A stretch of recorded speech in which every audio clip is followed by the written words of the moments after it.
함께 은혜를 나누고자 합니다. 사랑하는 성도 여러분, 우리가 무너진 것을 우리가 다시 세우기 시작하면요, 정말로 이상하게도 더 시끄러워진다라는 거죠. 가정이 무너져 있을 때는요, 겉으로 조용합니다. 왜냐? 말도 별로 없고 기대도 별로 하지 않고 그냥 그렇게 그냥 살아가는 거예요. 그런데 어느 날 우리 다시 대화해보자고 이렇게 말하는 순간에 그동안 쌓였던 감정이 한꺼번에 터져 나오게 되어진다는 거죠. 회복을 시작했는데 오히려 더 싸움이 많아지는 것처럼 느껴진다는 것입니다. 신앙도 그렇다는 거죠. 한동안 기도가 끊겨 있을 때는 별일이 없어요. 그냥 바쁘게 살면 됩니다. 그런데 우리가 다시 새벽에 무릎을 꿇기 시작하면, 기도가 회복되어지려고 하면 어떻게 되느냐? 이상하게 더 피곤해지고 더 바빠지고 더 시험이 많아진다는 겁니다. 기도를 다시 시작했는데 왜 더 힘들어지지? 이런 질문, 이런 생각들이 올라오는 거죠. 여러분, 교회도 마찬가지예요. 침체되어 있을 때는요, 큰 반대가 없습니다. 아무도 기대하지 않기 때문에 그래요. 그런데 교회가 다시 일어나려고 하고 다음 세대를 세우려고 하고 복음을 붙들고 분명히 서려고 한다면 이상하게 오해가 생기고 비판이 생기고 내부에서 낙심이 올라온다는 거죠. 왜 그럴까요? 무너져 있을 때는 조용하다는 겁니다. 그러나 다시 세우기 시작하면 어둠이 불편해한다는 거죠. 병이 깊어졌을 때는요, 통증이 무뎌질 수 있다는 거죠. 그런데 치료를 시작하면 오히려 아픕니다. 상처가 아무것도 하지 않고 방치될 때는 때로는 고요하기도 합니다. 그러나 소독을 시작하면 어떻게 돼요? 따갑습니다. 그 따가움이 어떻게 합니까? 병을 더 깊어지게 만드는 것이 아니라 그 상처가 치유되고 있다는 증거다라는 것이죠. 이 느헤미야 3장에서 공동체는 하나 되어 성벽을 세우기 시작했어요. 각자의 자리에서 벽돌을 들었습니다. 그 장면은 아름답고 감동적이죠. 그런데 오늘의 본문, 이 느헤미야 4장에 들어오자마자 분위기가 어떻게 되어져요? 급격히 달라진다는 겁니다. 이것이 오늘 우리의 현실과 아주 닮아 있다는 거죠. 믿음을 지키려고 하면 세상이 조롱합니다. 가정을 지키려 하면 문화가 흔듭니다. 교회를 세우려고 하면 내부에서 낙심이 생깁니다. 성도 여러분, 이 회복의 길에는요, 언제나 두 가지 소리가 함께 따라온다는 거예요. 하나는 밖에서 들려오는 조롱의 소리죠. 그 정도로 되겠냐고. 요즘 세상에 무슨 믿음이냐고. 교회가 뭘 할 수 있겠냐고. 또 하나는 안에서 들려오는 낙심의 소리예요. 너무 힘들다. 너무 지친다. 여기가 한계인가? 우리는 안 될 것 같아.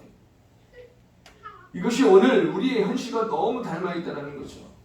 가정을 다시 세우려고 하면 과거의 상처가 다시 올라오고, 신앙을 회복하려고 하면 유혹과 피로가 몰려오고, 교회를 바로 세우려고 하면 외부의 조롱과 내부의 피곤함이 동시에 찾아온다는 거예요. 그때 우리는 이렇게 묻습니다. 하나님, 왜 회복하려고 하는데 더 힘들어집니까? 그러나 성경은 조용히 말하고 있어요. 공격이 온다라는 것은 잘못된 길로 가고 있다라는 증거가 아니라 하나님의 일을 제대로 시작했다라는 증거일 수 있다라는 사실이에요. 여러분, 오늘 말씀에 등장하는 사람들 있잖아요. 이 산발랏이라는 이런 사람, 이 사람을 한번 보십시오. 어떤 모습입니까? 이 미약한 유다 사람들이 하는 일이 무엇인가? 저 불탄 돌들이 다시 성벽이 되겠냐고. 이 사람 분노하면서 어떻게 해요? 비웃는 거죠. 조롱합니다. 겉으로 보면 그냥 비난처럼 보이죠. 그러나 이것은 단순한 말이 아니에요. 이것은 정체성을 흔드는 공격이에요. 너희는 약하다. 너희는 미약하다. 너 할 수 없어. 너희는 할 수 없어. 그 정도로는 아무것도 바꿀 수 없어. 성도 여러분, 공격은 언제나 이 지점으로 돌아옵니다. 행동을 막기 전에 마음을 무너뜨리려고 한다는 거죠. 그렇지 않습니까? 성벽을 허물기 전에 먼저 사람의 믿음을 허물려고 한다는 거예요. 오늘도 똑같은 소리가 들려요. 요즘 세상에 믿음으로 사느냐고, 그 애가 요즘에 무슨 희망이 있냐고, 네가 기도한다고 뭐가 달라지겠냐고, 가정을 다시 세운다고. 이미 늦었어. 조롱하는 거죠. 이런 소리가 들리는 거예요. 이 소리는 단순한 의견이 아니죠. 그것은 우리 안에 있는 불안을 자극하고 우리 안에 숨어있는 어떤 열등감을 건드리고 우리 안에 포기를 끌어내는 전략이다라는 사실이에요. 조롱은요, 칼보다 무섭습니다. 왜냐하면 몸을 베는 것이 아니라 영혼을 흔들기 때문에 그렇다는 거예요. 어느 한 청년이 있었습니다. 이 청년이 자신의 신앙을 다시 회복시키기로 결단하면서, 하나님 앞에 결단하면서, 그럼 내가 뭐부터 해야 할까 하면서, 이제 내가 새벽에 일어나서 하나님 앞에 나가 기도를 해야 되겠다. 이 새벽 기도를 다시, 새벽 제단을 다시 쌓아야겠다. 이렇게 결단을 시작했어요. 처음 며칠은 아주 은혜가 깊잖아요. 기도도 뜨겁고, 역시 기도는 새벽에 해야 된다고. 그렇게 마음을 다잡고 그렇게 시작을 했어요. 그런데 주변 친구들이 이렇게 말하는 거예요. 야, 너 왜 갑자기 그렇게 변했냐? 뭐 그렇게 열심히 해서 뭐 되겠냐? 뭐 되냐? 이렇게 웃으면서 던진 말이었지만 그 청년의 마음이 흔들렸다라고 말해요. 내가 너무 오버하는 건가? 내가 괜히 튀는 건가? 주변 교회 다니는 친구들도 이렇게 얘기할 때 있잖아요. 그 한마디가 성경을 허무는 균열이 될 뻔했다는 거죠. 그런데 이 청년 다시 하나님 앞에 무릎 꿇고 기도하며 붙든 말씀이 이것이었어요. 사람을 두려워하면 올무에 걸리게 되거니와 여호와를 의지하는 자는 안전하리라. 할렐루야. 이 조롱의 소리가 아니라 하나님의 말씀을 선택했을 때 그는 끝까지 다시 회복할 수 있었다라는 고백입니다. 여러분, 이 조롱 앞에 느헤미야의 반응이 중요한 거예요. 그는 맞서 싸우지 않았습니다. 논쟁하지 않았습니다. 자기 논리를 그렇게 펼치지 않았어요. 그는 이렇게 기도합니다. 4절의 말씀에 우리 하나님이여 들으시옵소서.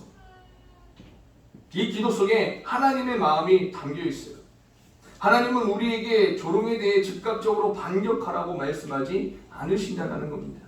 먼저 하나님께 가져오라고 말씀하고 계세요. 시편 기자도 같은 태도를 보입니다. 시편 121편 1절에서 2절의 말씀에 이렇게 말하는 거죠. 내가 산을 향하여 눈을 들이라. 나의 도움이 어디서 올까? 나의 도움은 천지를 지으신 여호와에게서로다. 할렐루야. 공격이 오면 시선을 적에게 두지 마시고 하나님께 두라는 말씀인 줄 믿습니다. 우리 예수님도 그렇잖아요. 십자가에서 조롱을 들으셨어요. 네가 하나님의 아들이면 내려와 봐라. 얼마나 약올리겠습니까? 우리 같았습니다. 그 조롱은 예수님의 능력을 부정하는 말이었습니다. 그러나 예수님은요, 내려오지 않으셨다는 거죠. 왜냐하면 그 조롱이 하나님의 계획을 바꾸지 못한다라는 것을 아셨기 때문에 그렇다라는 사실이에요. 히브리서 12장 2절의 말씀입니다. 이렇게 말씀합니다. 그는 그 앞에 있는 기쁨을 위하여 십자가를 참으사 부끄러움을 개의치 아니하시더니 라고 말해요. 조롱을 십자가를 멈추지 못했어요. 하나님의 계획은 조롱보다 컸다라는 것이요. 여러분, 느헤미야도 마찬가지였다는 겁니다. 그는 조롱을 받아 적지 않았어요. 조롱을 받아 적지 않았어요. 그는 조롱을 하나님께 올려드렸다는 거죠. 그리고 성경은 이렇게 기록합니다. 본문 6절에 이에 우리가 성을 건축하여 전부가 연결되고 높이가 절반에 이르렀으니 이는 백성이 마음들여 일을 하였음이니라. 아멘. 조롱이 멈췄기 때문이 아니라 백성이 마음을 빼앗기지 않았기 때문에 성벽은 어떻게 돼요? 계속해서 올라가게 되었다는 것이죠. 이게 중요한 겁니다. 여기서 우리가 붙들어야 할 진리가 있다는 거죠. 조롱은 하나님의 일을 중단시킬 수 없습니다. 다만 조롱에 우리가 마음을 빼앗기면 멈추게 된다는 거죠. 신앙생활도 멈추게 되어져요. 누군가 와서 툭 치면 별것도 아닌 말이 그게 시험이 돼서 신앙생활이 멈춰질 수 있다는 거예요. 그러므로 싸움은 바깥에 있는 것이 아니라 마음 안에서 일어나는 싸움이라는 거죠. 고린도후서 10장 5절은 말합니다. 모든 생각을 사로잡아 그리스도에게 복종하게 하니 라고 말합니다. 조롱이 생각 속에 들어올 때 그 생각을 붙잡아 하나님께 복종시키는 것이 바로 믿음의 싸움이다라는 거예요. 산발랏의 말이 예루살렘의 성벽을 무너뜨리는 것이 아니라 그 말을 믿어버리는 그 마음이 성벽을 무너뜨릴 수 있었다라는 거죠. 사랑하는 성도 여러분, 외부의 공격은요 멈추지 않을 것입니다. 그렇잖아요? 예수님 시대에도 그랬고 지금 저와 여러분이 사는 시대도 마찬가지다라는 거죠. 세상이 우리를 이해해 줄 날이 오지 않을지도 모릅니다. 그러나 이것을 기억하시길 바랍니다. 조롱은 결과를 바꾸지 못한다라는 거예요. 하나님의 계획은 조롱보다 크다라는 것을 믿으시길 바랍니다. 하나님이 시작하신 회복은 사람의 비웃음으로 끝나지 않는다라는 거예요. 그러므로 공격이 들어올 때 이렇게 고백하시기를 바랍니다. 하나님 들으시옵소서. 우리가 그것을 받아듣고 마음속으로 막 전전긍긍하면서 이것 때문에 하루 동안 막 근심과 걱정에 사로잡혀서 시험에 들었다가 회복됐다가 그러지 마시고 하나님 앞에 올려드릴 수 있는 저와 여러분 되기를 간절히 소망합니다. 사람의 소리보다 하나님의 음성을 크게 듣기를 간절히 바랍니다. 조롱보다 하나님의 약속을 붙들 때 우리는 흔들리지 않을 것이다라는 거죠. 그리고 성벽은 계속 올라갈 것입니다. 그리고 결국 세상이 보게 될 것이다라는 거죠. 우리가 대단해서 세워진 것이 아니라 하나님의 손이 함께 하셨기 때문에 세워졌다라는 것을 말입니다. 그리고 무엇보다 외부의 조롱보다 더 무서운 것이 있어요. 그것은 바로 내부에서 올라오는 소리다라는 거죠. 성경은 이렇게 기록하고 있습니다. 10절의 말씀에 유다 사람들은 이르기를 흙무더기가 아직도 많거늘 짐을 나르는 자의 힘이 다 빠졌으니 우리가 성을 건축하지 못하리라. 이 장면 참 현실적이지 않습니까? 밖에서는 적들이 위협하고 있는데 안에서는 이런 말이 나오기 시작한 거예요. 아, 힘 다 빠졌네. 응? 아, 아직도 할 일이 너무 많이 남았네. 아, 이거 언제 끝나냐. 응? 아, 우리는 더 이상 안 되겠다. 와, 너무 힘들다. 답이 없네. 이 말은요 공격보다 더 위험하다는 거죠. 왜냐하면 조롱은 바깥에서 들리지만요 낙심은 어떻게 해요? 안에서 올라오기 때문에 그렇다는 거예요. 산발랏의 말은요 벽 밖에서 들렸어요. 그러나 우리가 성을 건축하지 못하리라 라는 이 말은요 공동체 안에서 나왔다라는 거죠. 우리 안에서 누군가 이렇게 말해봐요. 야, 성교회 붕 되겠냐? 그럼 끝난 거예요. 끝난 거. 우리 안에 다 낙심이 찾아온 거예요. 밖에서는 누가 뭐라고 해도 우리 안에서는 우리는 할 수 있습니다. 우리는 부흥됩니다. 우리 교회는 할 수 있습니다. 할렐루야. 네. 이렇게 되면 달라진다는 거죠. 근데 우리 안에서 그렇게 되면 힘들어진다는 겁니다. 성벽을 무너뜨리는 것은 적의 칼이 아니라 우리 안에 포기일 수 있다는 거죠. 성도 여러분, 교회를 무너뜨리는 것은 박해가 아닙니다. 역사를 보면 교회는요 그 박해 속에서 어떻게 됐습니까? 더 강해졌다라는 거죠. 그 박해 속에서 지금 저와 여러분에게까지 이렇게 복음이 흘러 들어온 건 아닙니까? 그러나 낙심 속에서는요 힘을 잃어버렸다라는 거죠. 여기서 C.S. 루이스가 쓴 책이죠. 유명한 책이에요. 스크루테이프의 편지라는 책이 있어요. 이 책에는요 한 악마가 조카 악마에게 사람을 넘어뜨리는 방법을 가르치는 형식으로 쓰여져 있어요. 거기서 근데 이런 전략이 나옵니다. 그를 큰 죄로 넘어뜨리려고 애쓰지 말고 작은 좌절과 사소한 불만 속에 머물게 하라는 거죠. 그의 시선을 하나님에게서 떼어내고 현실의 피로와 불편에만 집중하게 하라는 겁니다. 여러분, 이 말 참 섬뜩하지 않습니까? 사탄은 반드시 큰 사건으로 넘어뜨리지 않는다라는 거예요. 오히려 이렇게 속삭여요. 오늘은 좀 피곤하니까 기도는 내일 하자고. 해도 별 변화 없으니까 그냥 좀 쉬자고. 너 혼자 열심히 해봤자 뭐가 달라지겠냐고. 그만하라고. 여러분, 차라리 큰 사건이 닥치면 어떻게 돼요? 놀래가고 기도하고 하나님 나 좀 도와주시옵소서.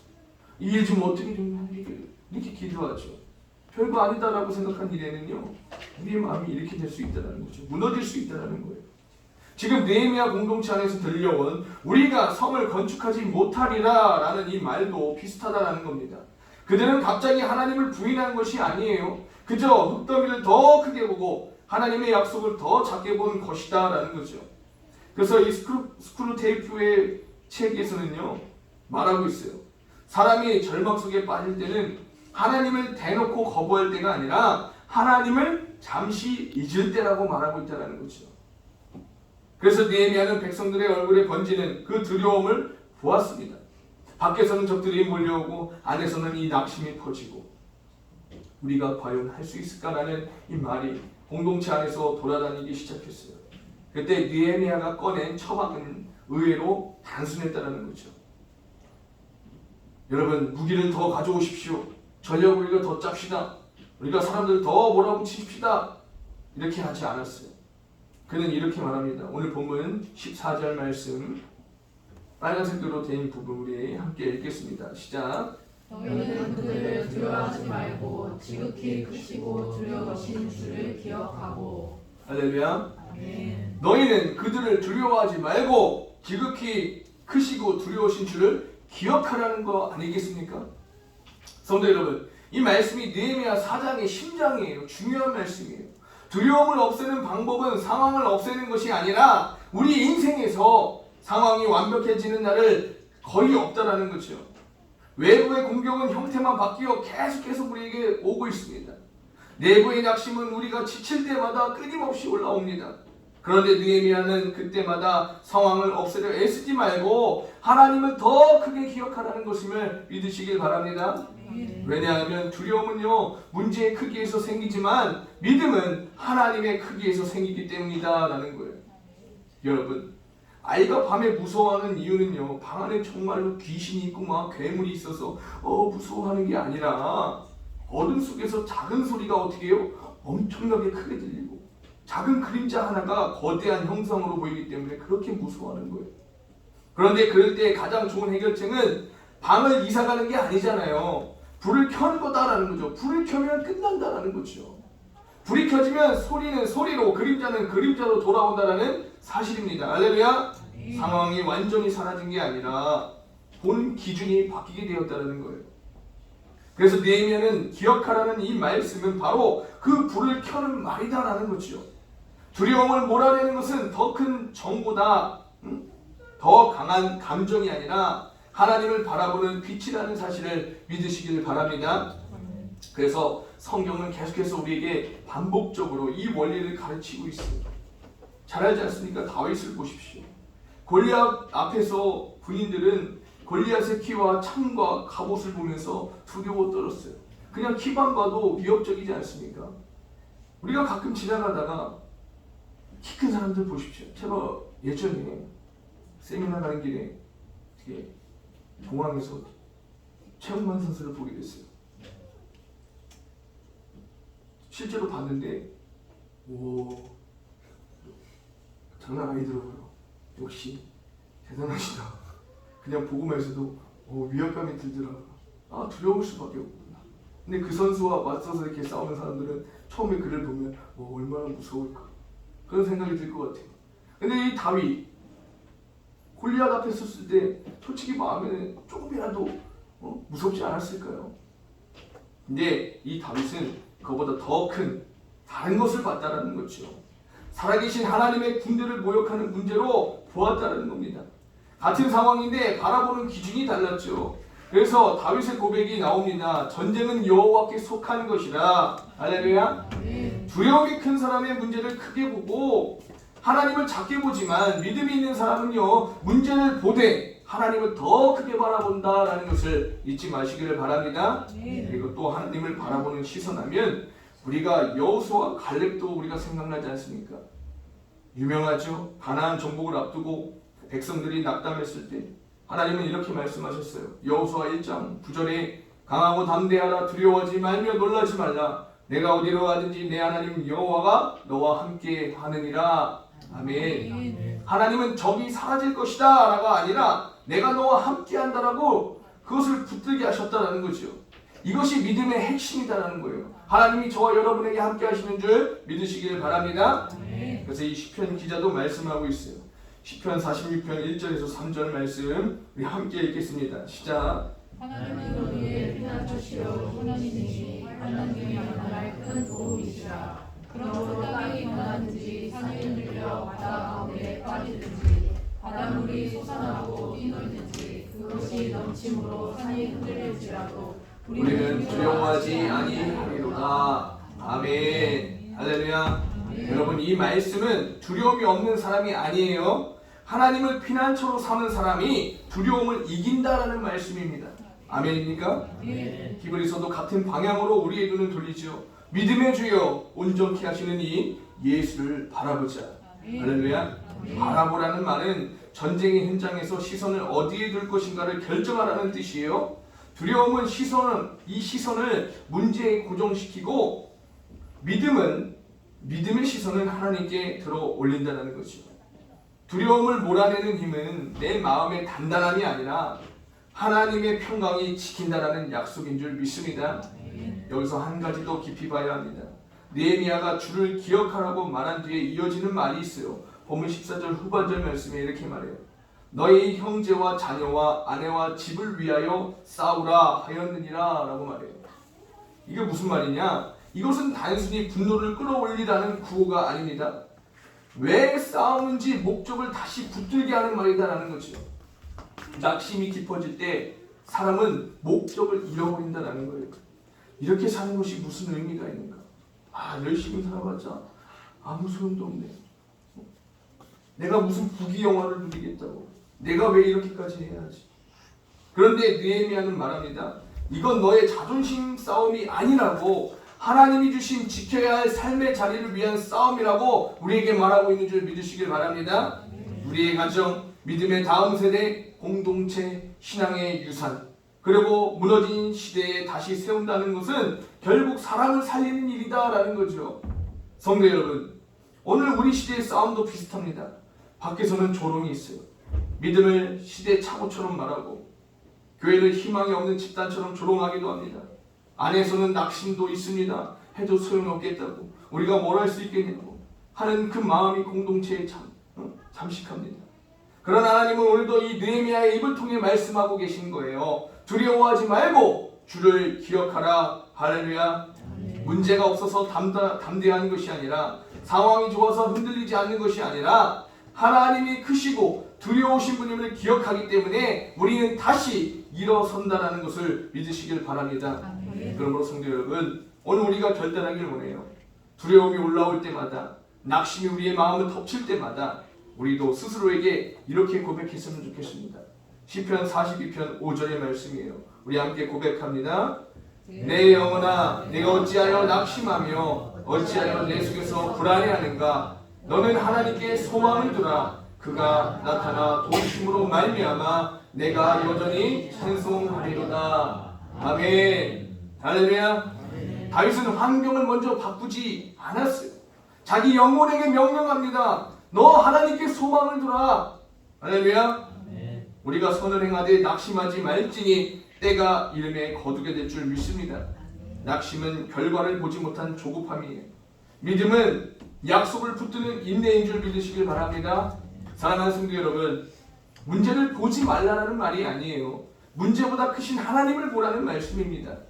이 무너진 시대 속에서도 하나님의 이름을 붙들고 낙심 대신 기도를 선택하고 두려움 대신 하나님을 기억할 때 하나님은 이 나라 이 민족을, 저와 여러분을 다시 세우실 줄 믿습니다. 이와 같이 두려움보다 더 크신 하나님을 기억하고 신뢰하며 믿음의 선한 싸움을 이어나가는 저와 여러분들이 되실 수 있기를 주님의 이름으로 간절히 축원합니다.